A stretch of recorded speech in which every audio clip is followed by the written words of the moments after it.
This is the place where we talk about preparing for and navigating adulthood, a space for autistic individuals, families, professionals, and other community stakeholders to get information and resources when it comes to this particular area. We talk about employment, education, high school, college, independence, all of those areas, and connect you to people and organizations that are doing work in this community, as well as share some resources that we've created here at Autism Grown Up. I'm your host, Dr. Tara Regan, and I'm also the Executive Director of Autism Grown Up. You can check us out at autismgrownup.com and continue listening to this episode. Welcome to this week's episode of the Autism Grown Up Podcast. First of all, this episode was brought to you by our podcast crew at Patreon. Become a supporter of future episodes, like others in the podcast crew, get early access to our episodes, special podcast Q&As, and so much more. So to do that, go to patreon.com/autismgrownup to learn more and join the amazing podcast crew. Thanks again, y'all. And then today, I'm going to be sharing my interview with Rachel Worsley. Rachel is the founder and CEO of Neurodiversity Media, an online agency based in Australia. Through this work, she integrates her background in journalism and her personal experience as someone with ADHD and who was recently, within the past couple of years, diagnosed autistic. Ever since launching Neurodiversity within the past year, her insightful, innovative work has really taken off on LinkedIn. That's actually where I found her and connected with her there. And a little bit more information about Neurodiversity Media we get into a little bit in this episode, as well as the models and her hopes for how it will shape and grow over time and over the next couple of years or so. Neurodiversity Media creates accessible information resources to empower the neurodivergent population to fulfill their potential through the dignity of work. They are a content marketing agency supporting organizations with their content creation about neurodiversity and helps with shaping content about people with disabilities. They also publish a newsletter called NeuroWork that you should definitely sign up for. Highly recommend it. I'm on their newsletter email list for this, and this is the place where you'll directly receive news, views, and resources about neurodiversity at work right to your inbox. Rachel is definitely at the forefront of a lot of idea sharing and information when it comes to neurodiversity in the workplace, so you'll definitely not want to miss out on this amazing newsletter and resource. So now let's jump into my interview with Rachel Worsley. Hi, Rachel. Welcome to the show. Hi, Tara. How are you going? Good. How about you right now? Yeah, pretty good. Yeah, just getting used to being indoors. But look, I'm sure you'll have plenty of things to do though when you're indoors because of COVID-19. Yeah, we're creating lists and creating our own structure for figuring this out. Pretty much, yeah. But look, there's still business as usual at Neurodiversity Media. So that's the perks of running a remote business. Yeah, same here for Autism Grown Up. Yeah, because everything is online pretty much for what we do. Can you tell me a little bit about you and your work with Neurodiversity Media? Yeah, sure. So I'm Rachel Worsley, CEO, founder of Neurodiversity Media. It started in June 2019, initially as a content marketing agency. Basically, I went to a neurodiversity employment symposium that was held up in Brisbane, Australia, sort of the northern states. And I thought, how interesting, lots of different people talking about, neurodiversity, autism, focus mostly, and kind of like how do we get jobs for these people, especially in an IT space, but there were also other interesting sort of people with ideas on improving employment there too. So I thought, look, there must be a way to help these people get their message out into the mainstream and kind of helping more people who are neurodivergent, I suppose, get employment. So definitely in that autism space, that's been the biggest part of it, I suppose. And so I thought, look, I'll start there. And so for me, it kind of started with my offer to basically cover the symposium, like a sort of like a journalist, I guess, but offering to do it for like the organization who was organizing it. And so that sort of started off. And I also met, some potential clients on LinkedIn, like a couple of months beforehand, and finally said, look, love what you're doing neurodiversity. Would you consider, just doing a short-term content strategy project to help you, build your presence on it? And that person said yes. So that was how pretty much the business got started in terms of the capital. And I ended up working with, dyslexia and nonprofits and basically, dyslexia nonprofits. I helped plan an event for, in Sydney called the Sydney Neurodiversity Symposium, just bringing together all sorts of people in the space based on my connections I had made through LinkedIn and also offline, especially in the technology company space, because that's where all the autism IT initiatives have done. And then, after all that, I thought, look, obviously there's definitely an appetite for an actual news service on highlighting some of these interesting work, but also the research papers I was looking at on neurodiversity in the workplace were very interesting, but no one was reporting on it. Very briefly, I have a background as a medical reporter. And so I was in journalism and I went into marketing and then became into entrepreneurship. And so in that journey, though, I still remembered how to report on, clinical papers, I suppose, and workplace management journal papers were pretty much the same thing. So I thought I'll start a newsletter based on that. And also, an ex-lawyer coming to me going, I want to get into journalism. I don't know how. Everyone thinks you can't find a job in journalism. I thought, fine, why don't I just try and give you some work, because I like teaching and I just want to get this newsletter out. I need help. Why not? Win-win. So yeah, it started out that way. And then I guess, it was obviously really good reception on LinkedIn, and kind of felt like it sort of exploded in prominence in January, actually, like this year, and sort of building from there. And now I'm sort of in the process of getting, sort of more support and funding to get it off the ground in terms of expanding this current newsletter, which is called NeuroWork, international email newsletter based on neurodiversity news in the workplace, looking at research, as I mentioned, but also hopefully spotlighting more news about what's going on. And then, basically from there, I'm just hoping to basically expand, be able to do more stories, kind of really moving more into the journalism space and looking to support that through some kind of membership program, which is currently in development at this time of recording this podcast. Oh yeah, so exciting. So many great things that you just mentioned. Oh man, there's a lot to delve into for sure, especially along the throes of the symposium work and the event planning you've done and the collaborations you've done with a variety of organizations. So along the way, what are some themes or topics that are really important to you today? Yes. So for me, definitely one of the biggest themes I've been on is I recently put out a series called Neurodivergent Women at Work, which was just focusing on women being traditionally underdiagnosed in the work, underdiagnosed in terms of like autism and ADHD and dyslexia, because a lot of the neurodivergent conditions talking about are very much, basically, I guess, all been considered a male kind of thing. And so for me, I've had Asperger's and ADHD. And so I'm prime passionate about the area in the sense of I was also late diagnosed as of 2 years ago with ADHD. Kind of knew about the Asperger's, but wasn't really potentially confirmed until also 2 years ago. My psychiatrist still thinks I'm far more ADHD than autistic, but I know the two kind of do intersect quite a bit. Actually, the more I've learned and done the research and talked to more people, through the work I do. And so that's why I thought, well, God, there's this information gap.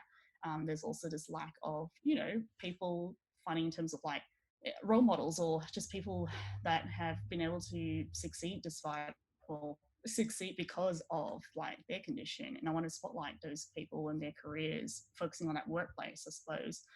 And that's kind of, for me, that's why it became kind of a special reporting series and profiling all these people, which now looks like will be an ongoing series. And I'm planning to focus on other sort of topic areas like here in Australia, we've got the National Disability Insurance Scheme known as NDIS, which is all about trying to give people with disability ability to pay and choose for their own sort of supports. So that's a really interesting move that I know has been replicated overseas in other ways. A lot of countries are looking towards us in terms of that, but there's a lot of issues at the moment and that sort of thing. So there's that as well. I'm looking, and then in terms of other topics, there's also, intersectionality in general, just like ethnicity and, in the autism space, focusing on that, but also gender, ethnicity, age, geographical barriers. There's just so many different intersections of the autism space, I suppose, that autism gets really talked about in that one monolith, but you go, but it's just one face of autism. You forget about all the other different factors that could also influence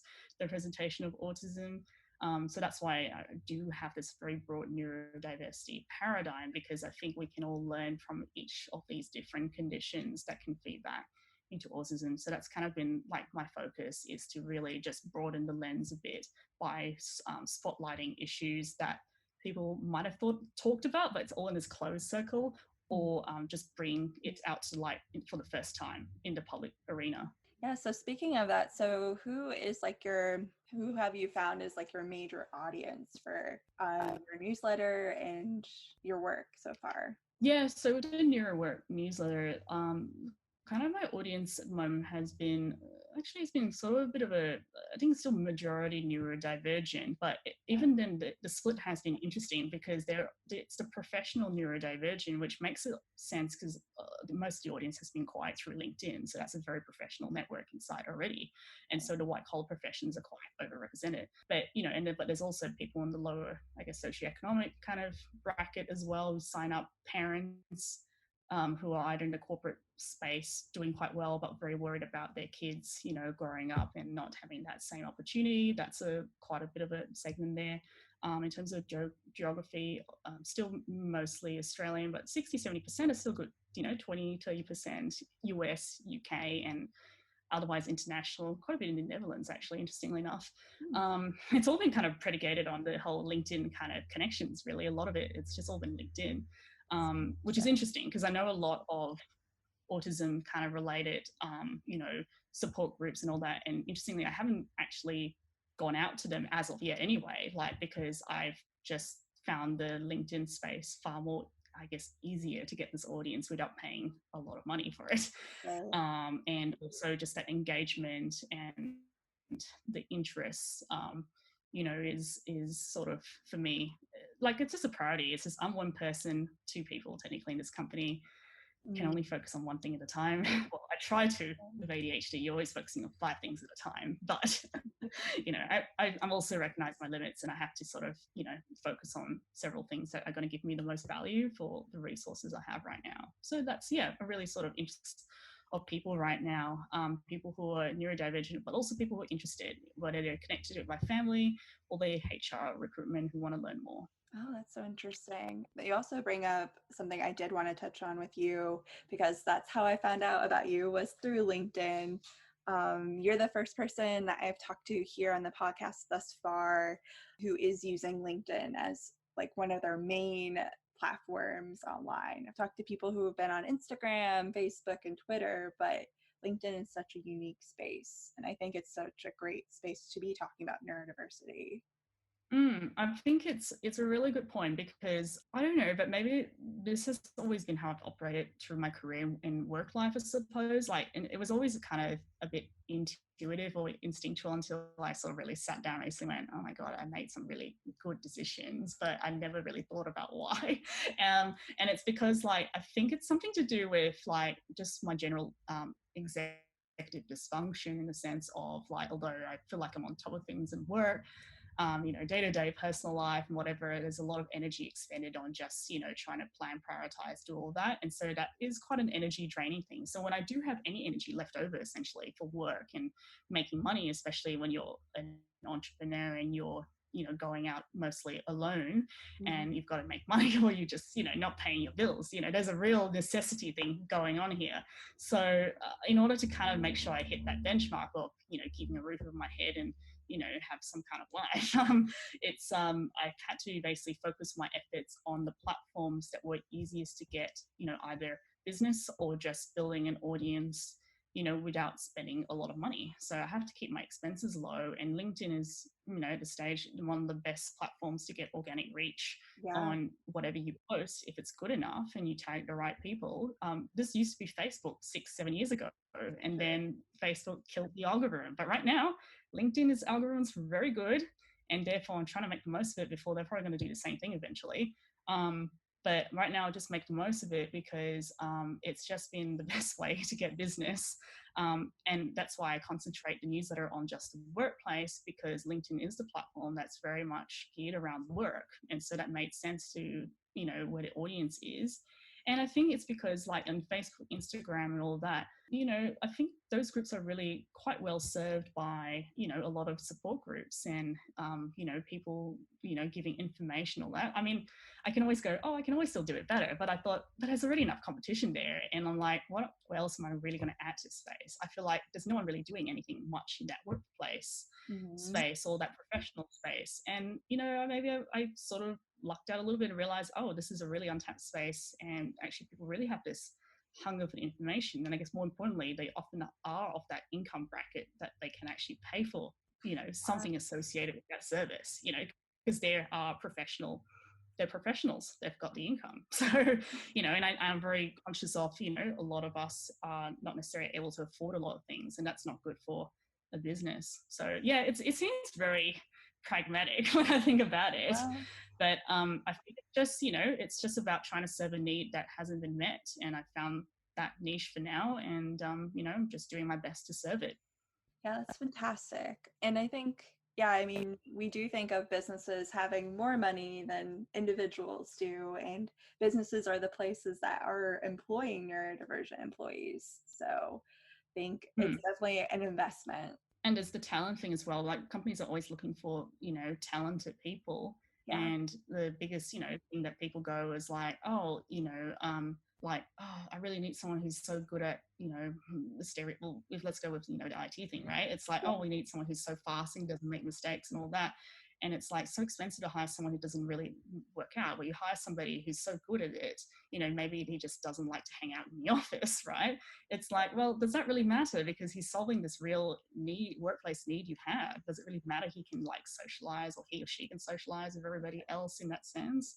Not to stereotype autism, but that's that sort of mentality a lot of recruiters have. And I think part of why we have all these neurodiversity hiring programs and stuff is that we are entering a world where we do need these certain skill sets, and certain soft skills like creativity. Keeps saying 2020, and I'm like, oh, fantastic, the neurodivergent population is already full of that naturally. All you have to do is basically let go of your expectations around social norms and you'll do just fine. So it's sort of it is meeting a real need, but it's also educating companies about, well, what is actually stopping you from accessing this talent. So that's where the service comes in. Absolutely. And I think you bring up a great point that is especially relevant right now as we're recording this, where remote working is definitely now a default. And a lot of employers in the past have not really used that and have often turned away from that as an option for a lot of employees. So this is just definitely off the cuff, but is this something that is kind of like on the horizon for you to be like working more so with employers in the future? Yeah, the remote working thing is interesting. So I'm really lucky that I feel like feels like a lot of things that I've realized recently that I've sort of been a little bit ahead of the curve just before it hits kind of thing. Like, so I feel like I've sort of been a bit lucky with timing of a lot of it. But then also I kind of thought, no, actually maybe it's become a bit of a interesting strategy that I've managed to sort of focus on. And now I'm trying to explain that to how it could help other people, which is funny. It's like, why would I give away my competitive advantage? But I'm like, I don't know. I think it could help some people, but I can still have this advantage, right? But like the remote work thing, it's interesting because like, again, it's like, this isn't technically new. Like it's been around for ages. Like even as a journalist, when I was going to different conferences covering the medical news of the day, and by default I had to work remotely when I'm on site reporting directly on those conferences, calling back to the office, filing stories about the medical breakthroughs of the day. Like that was remote work. And so and then at least I was lucky I had a couple of good bosses who had that flexibility. I was allowed to work sort of adjusted hours, not really a morning person, so I just got to work, like start a bit later, work a bit later, but also just like taking my laptop home and working from home 1 or 2 days a week. And so that's why I got passionate about it, because I thought, look, most of my work is like I have to sit down and concentrate and do it by myself anyway. So it's like, why do I need it to turn up to a very noisy workplace, completely being unproductive and disrupted all the time, at people going around for a job that needed individual total concentration, right? So with that in mind, that's a lot of office knowledge workers are based around that sort of model anyway, with and you have those options to collaborate, right? But I just think it can happen in the virtual space. And obviously now, they always say necessity is the mother of invention. Well, now nobody has much of a choice in the sense of they've got to know how to collaborate online. And so I think for me, with remote work, having hung out with other people who are also proponents of it, but not for reasons that they're neurodivergent, they're just mums who want flexibility, or they're just people who just like it because they work in the regions, they want to stay there, but they can't get the work unless they move to the city, which they don't want to. And remote work helps. It helps so many people. It's not just neurodivergents. And so what this means though with this current dynamic is that I'm thinking it's benefiting a lot of people who are hiding their diagnosis at work, who may struggle, in that environment, and, as professionals, and now finally, being able to work from home is sort of finally freeing them up, being more productive, and sort of really bringing out their potential. And maybe that's starting to unlock, hopefully, in the future, conversations about, oh, actually, maybe if we do actually enable remote work as a choice or an option for people who prefer it, it actually doesn't impact that badly on the bottom line. It might actually improve it. So I think it's sort of really interesting, because I felt like remote work was going to have its moment. I don't really want to basically say that COVID-19 should have been the moment. I wish there was something else that would have been the moment besides COVID-19. Absolutely. But I felt like lots of other things in history, I love history. I think history is a very good indicator of what happens in the future. And, in history, there's always a turning point in something, often, unfortunately, bad. But it does push for better.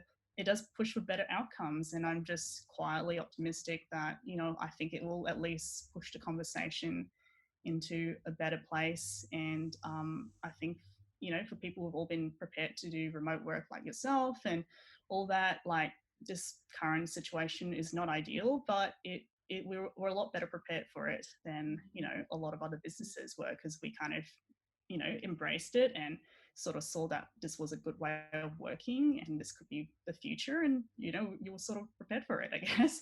And that's why, that's why I really strongly encourage people to kind of really sort of start thinking that way a little bit more, because I think we could avoid a lot of problems in society if we just had that same kind of understanding that if there's something that's beneficial to a group of people, especially those who've been traditionally excluded from, the society in some way, that kind of accommodation always ends up benefiting everyone else, like, closed captions and curbside ramps and, lifts, right?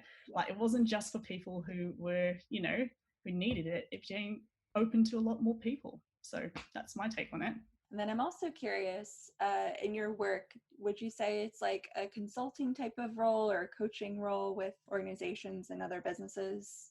Yeah, so it's a really good question, because I feel like definitely everyone has reached out to me on LinkedIn recently and been like, so what do you actually do? And for me, I think I like to just say that I basically offer essentially that content marketing agency service where I can help with the the blogging, the marketing strategy, like giving advice about that content strategy, like how to post on LinkedIn, all the social media platforms, how to create those stories. For example, writing recently for like exceptional testing, a story about one of their case studies, being able to, and that was published on their website, so helping with that. So it's sort of like, that's the main business model at the moment, to support the journalism of NeuroWork. And the idea is, over time, that service will still operate, but definitely for like much bigger businesses in that enterprise format. And I kind of really want to have a nice membership program where I can help, for a set fee every month, help a lot more people through,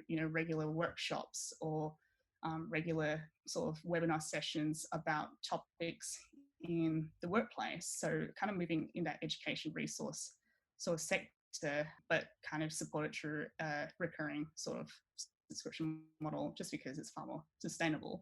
For me, it frees me up to, basically focus my attention on the bigger clients, if I have to, but also, I think just basically, support the model. Because the idea with going that model is it's a social impact model of the more people who sign up to, say, one tier of the membership, that's say $10 a month. I mean, it's still in development at this time of recording, could be like 222 people who do that can actually fund a part-time job at my business, like a part-time job for an autistic person in my business to produce journalism about autism in the workplace. So I kind of want to create a platform of two-sided employment where, you know, I'm helping people through information resources to help create employment opportunities for everyone else, but I'm also doing it from my end. And all people have to do is, you know, sign up to the membership platform, provide that ongoing support, I suppose. So it sounds a little bit crazy. And who knows, at the time when this comes out, whenever it comes out, we'll see whether that succeeds. But I think the idea is still sound, the sense of like information. If I had to boil down what I do, I'm all about creating accessible information resources, whether that's me as a media company producing that myself through the journalism, or me helping other businesses become media companies themselves in creating their own resources and their own information sources based on their strengths as a business to communicate to their, you know, audience about why autistic people should have, you know, should have all these jobs and have those opportunities like everybody else. So yeah, I think that's a reasonable summary of it. Yeah, it was very cogent. Yeah. I love that model. That's really interesting. I think that's something like we're trying to aim for here too, with being able to fund a position for, currently it's volunteer right now. We have someone in online community manager role, Cassidy, who is amazing in our community, but we want to be able to fund her position. And it's very community based, but it's also a resource center of sorts. So trying to figure out, yeah, how to do that it just takes time. It does take time, and that's why it's interesting, because in the neurodiversity space at the moment, and, you know, say focus on autism, for example, it's sort of, you know, everyone either goes into it as, you know, being a placement provider, job placement provider, or they go in as a D&I or HR, you know, providing coaching and services like that, or they go in and, you know, and as I say, nothing wrong with that. It's all fantastic because you're all playing to your strengths, right? Yeah. And I think that we need that. I also feel like, you know, at this stage anyway, I feel like, you know, maybe it's sort of a little bit too early for that, because like actually I think we take a step back and go, well, we actually have to educate people why these services are needed in the first place. And that's where we go information and information. How is that information delivered to people? Now, journalism has always traditionally been the profession that supposedly does it quite well before they, you know, their business model went down the drain and they, you know, basically couldn't figure it out until, I guess, you know, someone like me comes along and just goes, no, actually, people do value what I do as a journalist, but I just have to repackage it in a new, different type of business model to make it sustainable. And I do know that people do find that beneficial to read about, you know, summarized studies, because I take the time to break it down and people don't have that time. So I'm providing that service. You know, I'm coaching people about, well, you know, this is the most concise way to summarize your point to, you know, to sort of bring that across to that person, because it's a persuasive thing and that works. So it's communication. I kind of decided that, you know, my niche in this space is to be in the communication space, because everything basically, you know, because of the internet, is becoming a product, right? Everything's all becoming commoditized essentially. And so the only way that anybody's going to stand out in this age, when it's so easy to create products and stuff, is the way you communicate about it. So it's sort of like, well, why not just be the person to help people communicate better? Because that's the only way you're going to stand out, and also be an information provider. So I'm just a big fan of just sticking to like your strengths. I think that's obviously a big message that everyone talked about in this space, that let's focus on the strengths of people who are autistic, because like, you know, let's not talk about like, you know, whether they fit in the office or whatever. Let's just focus on they're actually really good at these particular skills that really benefit your company, right? That's kind of always been the push. And I'm the same about myself. I'm like, you know, people go, oh, you could be a coach on X and that. And I go, yeah, I do. But I'm like, you guys do it even better than me.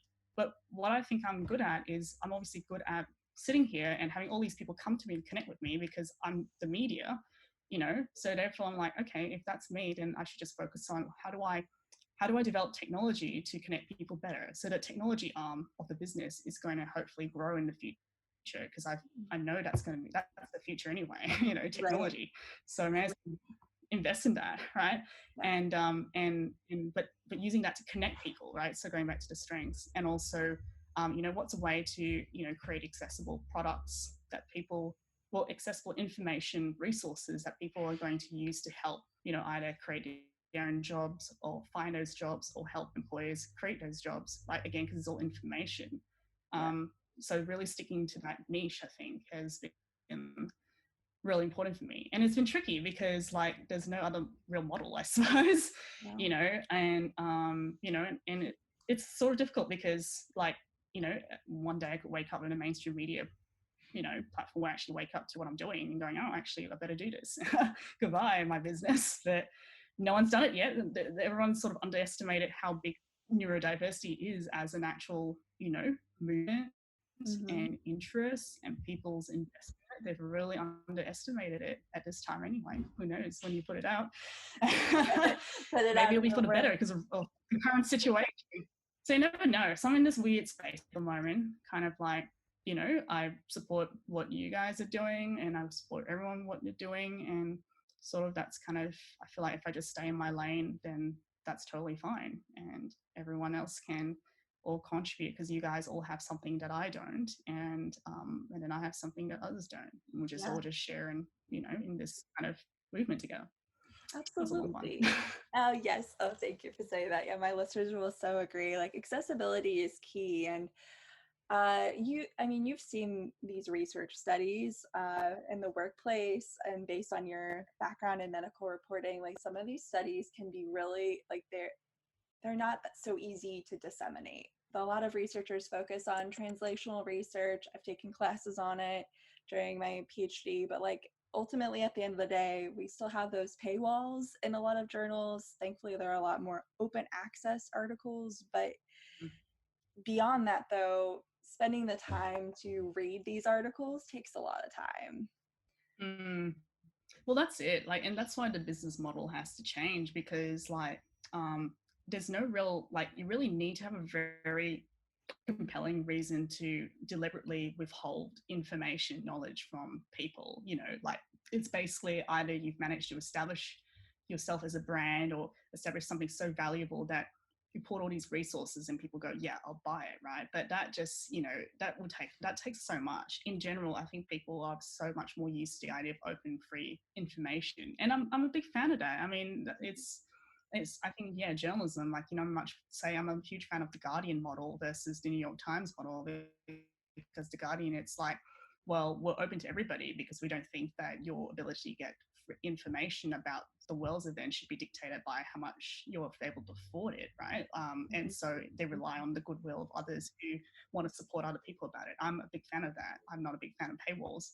I think that's just general news and general understanding. Specialized news and stuff, like, yeah, I think there's a place for gating that content, but that's because people use that content to get commercial benefit. Now, that just makes sense that you will gate it because then there's a real business imperative behind that rather than an actual social political benefit. And that's, for me, but that doesn't mean like, in this space, that's why it comes back to the ethics and the social political stuff, because with neurodiversity, what's clear is the problem with unemployment has come down a lot to bias and prejudice and misplaced attitudes that were fed by inaccurate reporting by media and misunderstandings. And a lot of it is because it was like basically no one's been looking at that recent research go, actually, no, that's not really the case, right? And like, actually, what about this? It all comes back to that lack of knowledge. I just find so much of the world's problems just come back to a lack of information and knowledge, and that people more than ever, it's not actually a lack of it's not actually a scarcity of knowledge anymore. It's an overload, Yeah. right? So there's an overload and unequal access to that information that people need. So that's the problems we need to fix today. Not publishing more. It's like, let's look at what's already there and pull it out in a way that people are going to use it, because that's why we still have the problems in journalism, because people go, oh, it's all about facts. And I agree, but people need to know what to do with them. You know, it's not enough. It's not good enough anymore to be just informed. You know, like if you're informed, you're like, oh, good, really nice to know about this today. Blah, blah, blah, I'm just going to do whatever I want again. You know, no, like, it's, no, I think people expect more, but, you know, but then unfortunately, I'm pretty sure I should really go to a journalism university and debate this, because I have been reading about the ethics of journalism, and there's just this complete fight over, you know, basically like, oh, are we truly objective or not? And I'm like, I don't think any great journalism has ever been truly objective.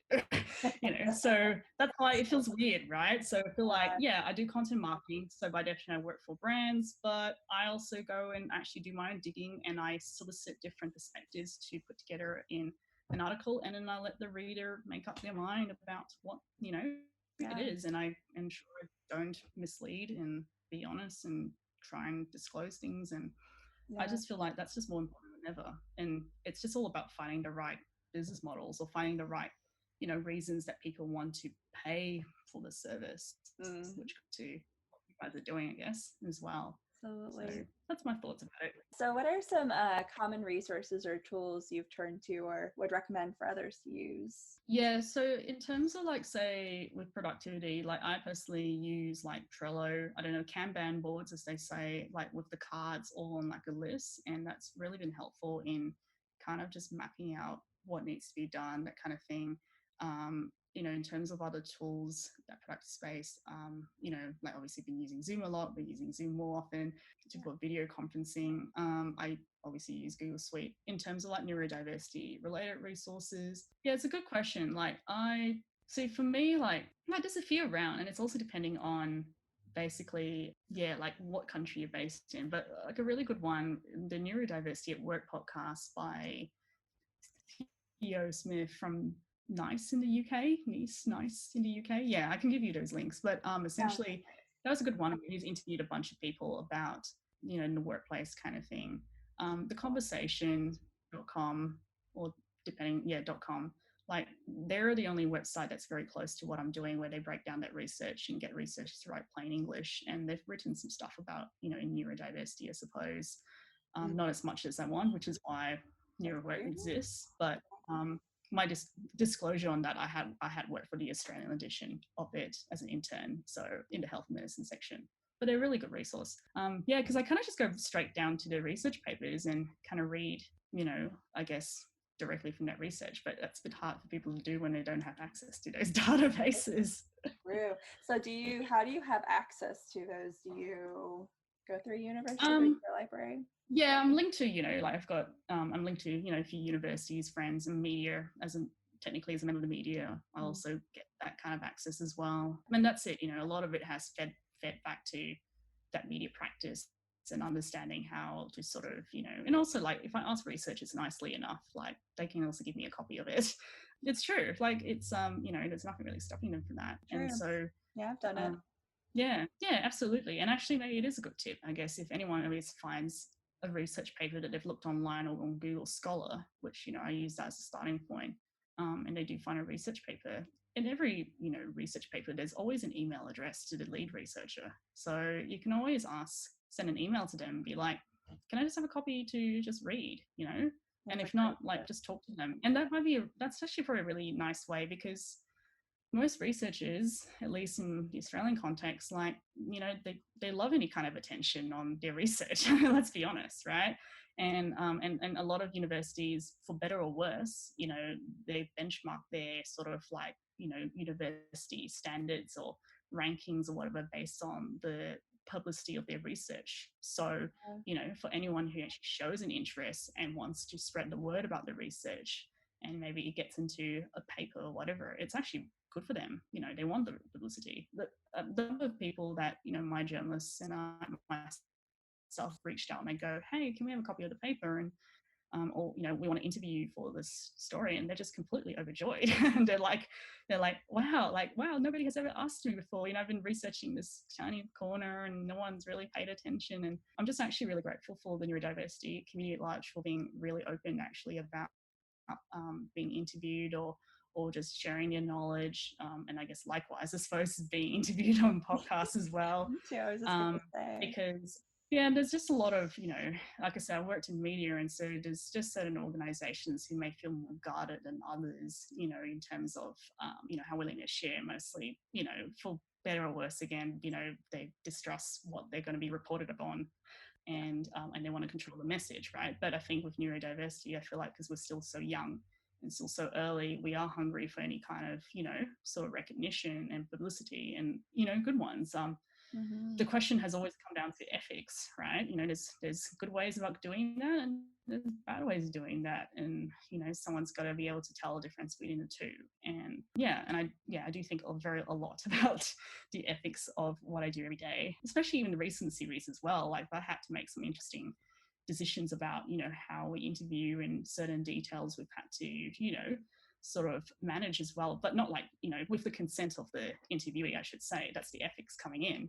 Absolutely. Because we were worried about their prospects of getting a job in the future, because a lot of the people we go through will have really bad experiences. Those bad experiences can, when you air them out without reply, could be defamatory, and so in the States, that's probably less of an issue because you guys have the First Amendment. But in Australia, the defamation framework is very, very narrow, it's not very protective of journalists. And so, it's hard, because all these injustices you hear about all the time. You go to a small outlet, there's only so much you can do to protect yourself.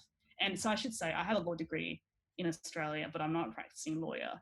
So I understand enough about the law to know what could probably breach it. So that's the ethical decision making there. But it just means I'd rather just make sure that I stick to what I can publish, and be aware and be transparent about those decisions as to why, and to protect, because that's actually an ethical thing where the media has always had to balance free flow information versus harm to people.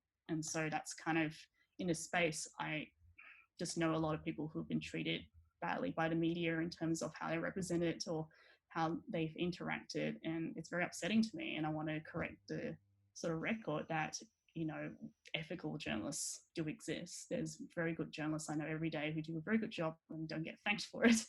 I'm very respectful of that, but I'm also I'm also very critical of those who don't do a good job reporting on people with disabilities and neurodiversity. And I know it can be done better. And I guess what better way to prove that than to also do that and have a sustainable business model behind it. So that's what I'm working on, and I hope I succeed. I'm still going. That's the main thing. As of this time in this podcast, I'm still going. So we'll see how things pan out. So I'm excited to see what your path looks like moving forward, and what happens, what business model you kind of just unrolls over time.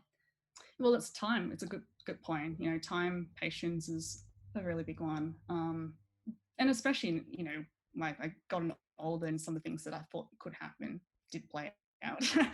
but I'm like, I don't know, and I'm torn, because I go, should I feel vindicated, or should I just be like, look, okay, it's good to know that I was on the right track, but I still got work to do, kind of thing. So and it's just purely from the perspective of 2 years ago I was diagnosed, and so not even 2 years ago, we're talking about 18 months actually. October 2018. So when you've got 25 plus, I'm 26, we've got 25 plus years of not even realizing who you were. You're like, you've got quite a bit of time to sort of work out, a lot of things, post diagnosis. So I'm like, definitely. I think, my biggest takeaway message in that sense for anyone ever in that space is like, it's okay that it's going to take time, I think, and you don't have to have it worked out, and it will still be frustrating. And you will definitely still go through moments where like, why didn't this happen earlier? And that sense of injustice. But then you just sort of find a way to kind of process that. And obviously, I think a lot of NeuroWork, Neurodiversity Media was very much stemmed from that personal experience of like, I just wish I had that information. I wish that when I went and got the diagnosis, I wish I could read about all these people myself. It's basically the publication I wish I had, and so nobody created it. I created it myself, and hope that everyone else can benefit with information, so they just don't feel alone. There's nothing worse than just feeling like you're completely alone. And I go, we can't be alone. There's like millions of us around the world. Yes. We can't. You got to create that. You got to keep creating that. Content and stories. That's what makes the world go around. The storytelling. We've got to keep creating that framework because I think it does help people. I hope so. Jeez. I think people listening to this right now will really resonate with what you just said. No, I appreciate it, honestly. Because, I've had people, I guess, from the States, I suppose, friends from the States in that internet era before it became sexy right now because of, the current situation. Like, oh, this whole online networking, I'm like, yeah, I did this like 10 years ago when it was like, what a weirdo. I'm like, well, great. That was totally weird 10 years ago. Guess what? It's the norm right now. I've had 10 years of practice at least. I'm pretty good at this. Yeah. Yeah. So it's sort of like, well, what's weird? Is it according to the standard of the time, or or what actually works for that person without harming anybody else? What's the harm? It's sort of I don't know. That's just the way I look at it. And as I said, I'm sure I'll probably make some bad decisions sometime, and things will happen out of my control. That's life, right? But right now I go, I'm just grateful I've just made it this far here and talking on the podcast, talking to amazing people around the world. It's just amazing. Like I mean, it's funny. I think I'm fundamentally optimistic. I'm still quite pessimistic in other areas. Like a healthy dose of both. It's like a balance of the two. Opposite directions. I'm pulling from opposite directions a little bit. And so I'm just kind of on this side route, just making sure in the meantime, do the best job I can. Yeah. So that's just, I don't know. I think if people were just more willing to just kind of admit that, we're all sort of just trying here. Yes. I think none of this pretends that we're doing just fine. It's like we've all got our struggles and we all got our things that aren't working out, but we also got some good stuff going for us, even the smallest things, and that's worth hanging on to. Yeah, we have our strengths, like going back to what you said before. It doesn't eliminate the stuff that sucks, but I still think it's far more optimistic and far more practical to focus on what you're good at and move forward from there. And then the stuff that you're not as good at will work itself out. So yeah, that actually brings us perfectly to our last couple of questions as we wrap things up, because we've talked about what you're hoping for with Neurodiversity Media and the NeuroWork newsletter. So what are some things you're excited about and looking forward to in the coming month? Yeah, so hopefully I would have figured out finally how this membership program will work. And the idea, like I'm very big on this idea of membership, is because I think more than ever we all are bunching around communities, whether offline or online, and people are willing to, I guess, given, and that's it. It comes back to my product and the service I provide. If I'm definitely providing a service which is helping people, create jobs, find that self-worth in the workplace, helping them to, negotiate, their dream job, that kind of thing. That's a service that definitely has a business model behind it. And I hope that, that's what people definitely looking for. And so the idea is kind of looking at what's successful right now, in this space while other industries are collapsing. And it's definitely the technology and the subscriptions and stuff. And so I go, okay, well, how do I package that into providing a service while still keeping the information free flowing? I think that's a really important consideration for me. I really struggle to, gate any of this content unless I made a real proper proposition for doing that, I suppose. So that's definitely the next few months is sort of ironing out those details, and basically being able to unveil something that people want to be part of, because it's all about going back to that social model. It's all about, if you are part of this community, you actually are creating jobs, and that transparency of linking that actual outcome is going to be very important for me. And just also helping other businesses who are passionate about that space, but maybe just didn't have the communication tools to, benefit from that knowledge that I'm finding for them. And helping them do it, because there are quite a lot of businesses who are operating on this basis. I'm not, when I think about it, I'm not really new. Like, it's always like the legal and the finance, industries that always have these big research companies who are doing quite well at the moment, because it's knowledge that people really pay for. Yeah. But I have to balance that with, with the community, with the very, very diverse community we have, I suppose, is, we've got pockets of people who are homeless and, and low socioeconomic. In fact, feels like another story I want to tell another day, basically, that, it was an encounter of a homeless ADHD woman that probably finally pushed sort of me into actually starting this newsletter finally. It was like, God damn it, change a few details. And I'm like, I'll be her. Change a few details and I'll be her. So what's the difference? I go, well, this is outrageous. And I have this ability to tell stories, and I refused to excise it because I was afraid of, will journalism pay for itself after my own negative experiences? We went through all of that, but now I go, well, this is something that's valuable and you just got to give it a shot. So there's that. And other things to look forward to, well, I guess, at this time, remote work, I think we're all set for a bit of time, kind of in some kind of enforced remote working situation if you're a knowledge-based worker. So definitely very interested to see how the implications of that flow from all of us having to engage in remote work type activities and collaboration and the innovation that's going to come out of that. So I think I'm really looking forward to it. Definitely virtual events. I was planning a virtual event for quite a while now, and I go, oh, well, this has definitely cemented the need to really double down on it right now. Yeah. It's funny, people have been telling me like, oh, Australia's really ahead of the curve on neurodiversity. And then I'm like, I don't know. It feels like US and the UK are far more ahead of it, but also because you probably have way more population than us. So there's more opportunities for you guys to come up with more innovative ways to kind of, advance the conversation to good old Australia. You say that.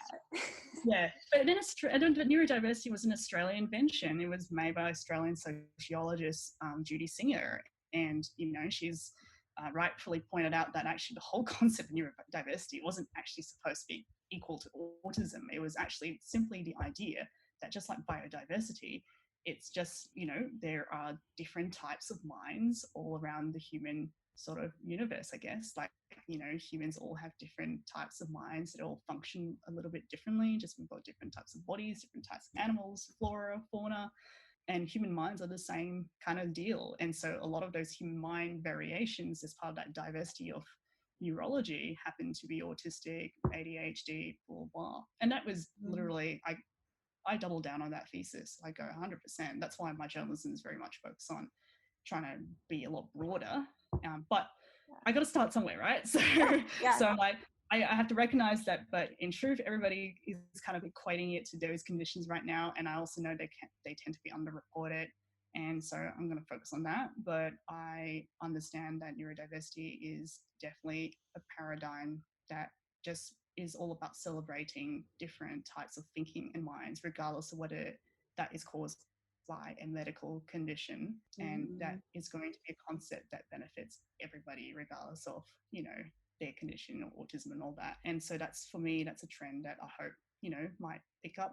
I don't know whether it's because I'll write more about it and try and focus on that message, or just I just think there's just so many ideas. There's just so many ideas. Yes.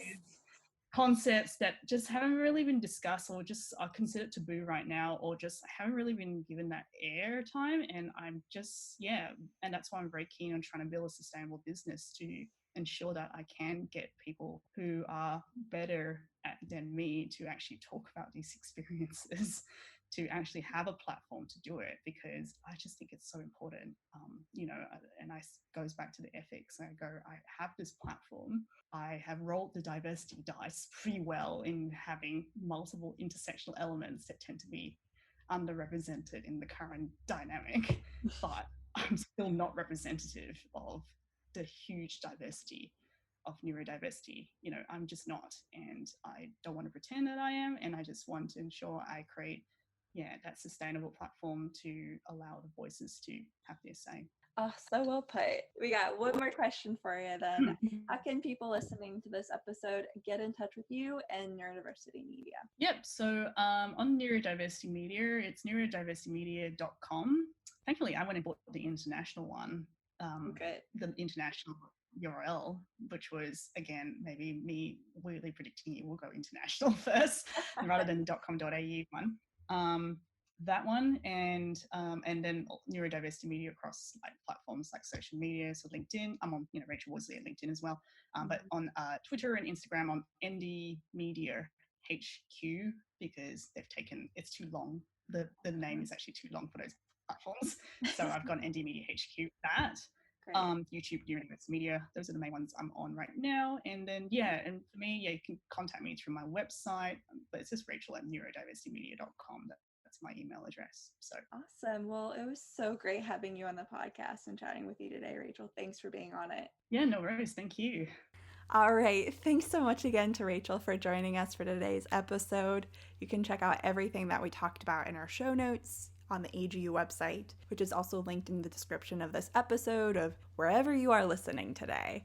And this leads me to ask this quick ask. So if you found value in this episode and know that others would benefit from listening to this podcast, please leave us a rating and review. This helps the autism community and so many more get access to this resource. So thank you so much again to listening to another episode of the AGU podcast. I'm looking forward to our episode next week, and I will chat with y'all soon.